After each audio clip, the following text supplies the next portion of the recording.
Right, so this isn't part two really. This is more about model making, but anyway, a quick review.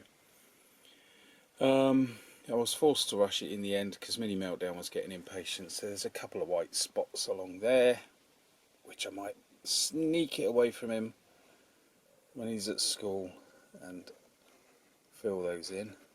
Oh, a little bit of texture on the sails, but the back I haven't done, simply because I was being rushed. But I quite like that as well. It's so plain and blank. It's putting whole new ideas into my head. This doesn't want to sit horizontally, it wants to go up, and I've seen some in illustrations at least that go up, so we'll let that be. What else? Apart from that, it went swimmingly, except for this, which is a sticker, and I should have cut it in half, but I just zipped along and it didn't quite, let's have a proper look, it didn't quite match up, but it came out as a sort of pennant, a double, or even on land it would be a standard, a swallow-tailed and beyond, a double-tailed flag, which looks okay until you, oops, sorry folks, most unpleasant noises. It looks okay until you scrutinise it, and then you see that St George's cross at the hoist is out of line. That is a shame. I might cut it off and steal one from one of the other models of this, because I won't be making it, if I make another one I won't be making it as the Mary Rose, I'll be doing other tricky little things to it, so we can bear a different flag. Anyway, nice model. Now what was I going to say? I was going to say the interesting thing about doing this is it opens up a part of model making that I'd kind of experienced without realising. It's something I know from time to time, and then it goes to the back of my mind. But what happens as you make something is you can acquire an incredible level of familiarity. You can know something inside out. I've mentioned it once or twice before, but it's worth, I think it is worth really taking quite seriously, because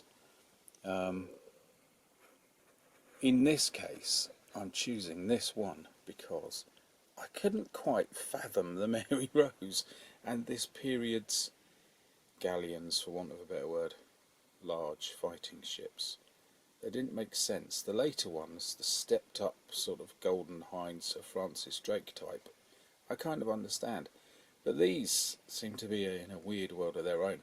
I've been to see the Mary Rose at the museum on display 3 times, and it's great and it's marvellous, but somehow I just didn't grasp it. I couldn't fathom what was going on with its shape, its proportions, its line, its balance. Were these things harmonious or absurd and easy to overlook and neglect? And now I've made this model, I'm starting to understand it. And that's one of the important things. And I find that with any model I make at all, that I find myself, I've now interwoven it with whatever the object is.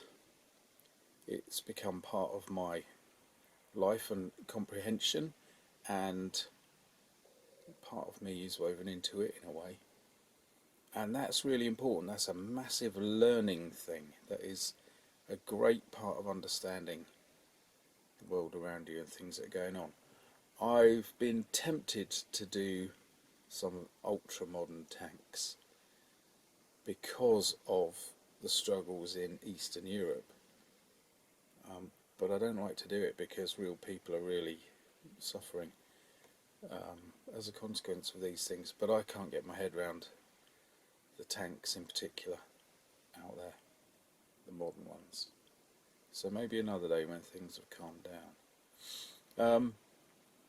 But it helps with understanding things like flight, aerodynamics, how speed, velocity can change things. So I'd advise anybody who's even remotely interested in understanding flight and aerodynamics to make a model of a Great War aircraft or post-Great War, and then make a jet and consider the vast differences, all down to velocity.